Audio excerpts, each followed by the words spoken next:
Hey, it's Kyle with Barrel Age Faith. I just wanted to read to you a rare sermon written by C.S. Lewis for Christmas, and he actually included this in like a magazine when the editor asked him to write a Christmas sermon for pagans. I really wanted to read this to you because it's so relevant for today. When I was asked to write a Christmas sermon for pagans, I accepted the job, lightheartedly enough, but now that I sit down to tackle it, I discover a difficulty.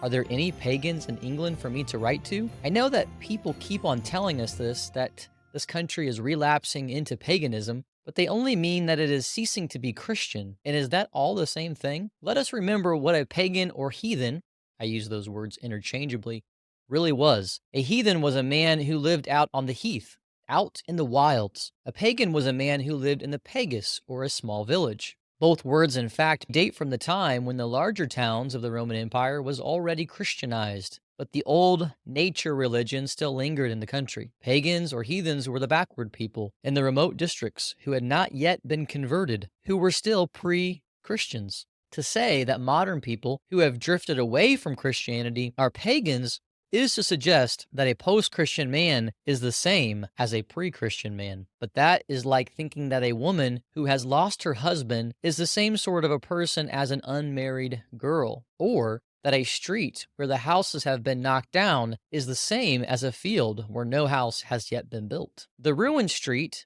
and the unbuilt field are alike in one respect, namely that neither will keep you dry if it rains. But they are very different in every other respect. Rubble, dust, broken bottles, old bedsteads, and stray cats are very different from grass, thyme, clover, buttercups, and the lark singing overhead. The real pagan differed from the post-Christian in the following ways. Firstly, he was religious. From the Christian point of view, he was indeed too religious by half. He was full of reverence, for the earth was holy, the woods and waters were alive. His agriculture was a ritual as well as technique. And secondly, he believed in what we now call an objective right and wrong. That is, he thought the distinction between pious and impious acts was something that existed independently of human opinions, something like the multiplication table, which man had not invented but had found to be true, in which he had better take notice of. The gods would punish him if he did not. To be sure, by Christian standards, his list of right and wrong acts was rather a muddled one. He thought, and the Christians agreed, that the gods would punish him for setting the dogs on a beggar who came to his door, or for striking his father. But he also thought they would punish him for turning his face to the wrong point of the compass when he began plowing. Though his code included some fantastic sins and duties, it got in most of the real ones. This leads us to the great real difference between a pagan and a post-Christian man. Believing in a real right and wrong means finding out that you are not very good. The pagan code may not have been on some points a low one, but it was too high for the pagan to live up to. Hence, a pagan, though in many ways merrier than a modern, had a deep sadness. When he asked himself what was wrong with the world, he did not immediately reply, the social system, or our allies, or education. It occurred to him that he, himself, might be one of the things that was wrong with the world. He knew that he had sinned. And the terrible thing was that he thought the gods made no difference between voluntary and involuntary sins. You might get into their bad books by mere accident, and once in, it was very hard to get out of them. The pagan dealt with this situation in a rather silly way. His religion was a mass of ceremonies, sacrifices, purifications, etc., which were supposed to take away guilt, but they never quite succeeded. His conscience was not at ease. Now, the post-Christian view, which is gradually coming into existence, it is complete already in some people and still incomplete in others, is quite different. According to it, nature is not a living thing to be reverenced. It is a kind of machine for us to exploit. There is no objective right or wrong. Each race or class can invent its own code or ideology just as he pleases. And whatever may be amiss with the world, it is certainly not we the ordinary people. It is up to God, if after all he should happen to exist, or to government or to education, to give us what we want. They are the shop, we are the customer, and the customer is always right. Now, if the post-Christian view is the correct one, then we have indeed woken from a nightmare. The old fear, the old reverence, the old restraints. How delightful to have woken up into a freedom, to be responsible to no one, to be utterly and absolutely our own masters. We have, of course, lost some fun.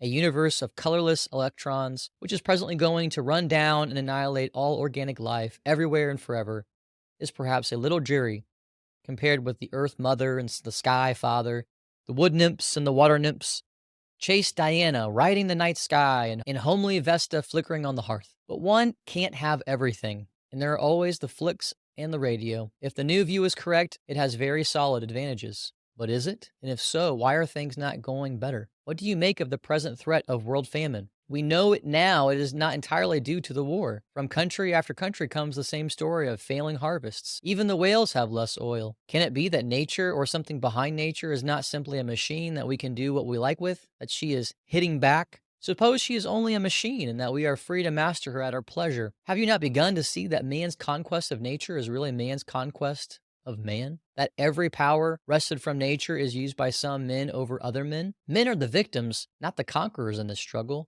Each new victory over nature yields new means of propaganda to enslave them, new weapons to kill them, new power for the state, and new weakness for the citizen, new contraceptives to keep man from being born at all. As for new ideologies, does no one see the catch? If there is no real right and wrong, nothing good or bad in itself, none of these ideologies can be better or worse than another. For a better moral code can only mean one which comes nearer to some real or absolute code. One map of New York can be better than another only if there is a real New York for it to be truer to. If there is no objective standard, then our choice between one ideology and another becomes a matter of arbitrary taste. Our battle for democratic ideals against Nazi ideals has been a waste of time, because the one is no better than the other, nor can there ever be any real improvement or deterioration. If there is no real goal, we can't get any nearer to it or farther from it. In fact, there is no real reason for doing anything at all. It looks to me, neighbors, as though we shall have to set about becoming true pagans, if only as preliminary to becoming Christians. I don't mean that we should begin leaving little bits of bread under the tree at the end of the garden as offering to the dryad. I don't mean that we should dance to Dionysus across the Hampstead Heath, though perhaps a little more solemn or ecstatic gaiety and a little less commercialized amusement might make our holidays better than they are now. I don't even mean, though I do very much wish that we could recover that sympathy with nature, that religious attitude to the family, and that appetite for beauty which the better pagans had. Perhaps what I do mean is best put like this. If the modern post-Christian view is wrong, and every day I find it harder to think it right, then there are three kinds of people in the world. Number one, those who are sick and don't know it, the post-Christians.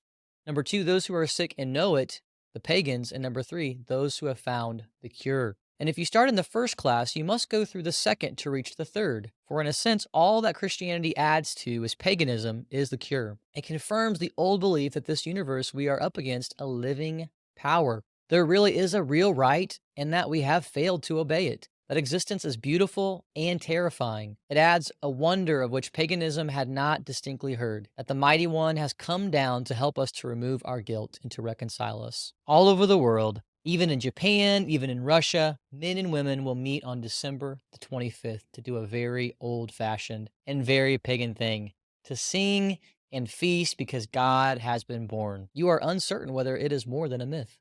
Well, if it is only a myth, then our last hope is gone. But is the opposite explanation not worth trying? Who knows?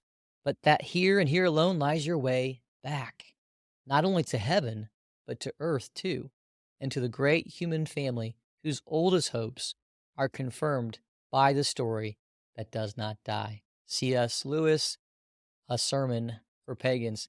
Guys, thanks for listening to this sermon by C.S. Lewis. Hopefully, maybe it's your first time hearing it. Maybe you've heard it before, but you're kind of meditating on it again. Stay tuned for tomorrow, part 2, when I unpack the meaning of this sermon for today's world at the end of 2023 and for the beginning of 2024. I think it's more relevant than ever. Both Christians and non-Christians, seekers and skeptics alike need to hear it. I think it has a lot of wisdom in it.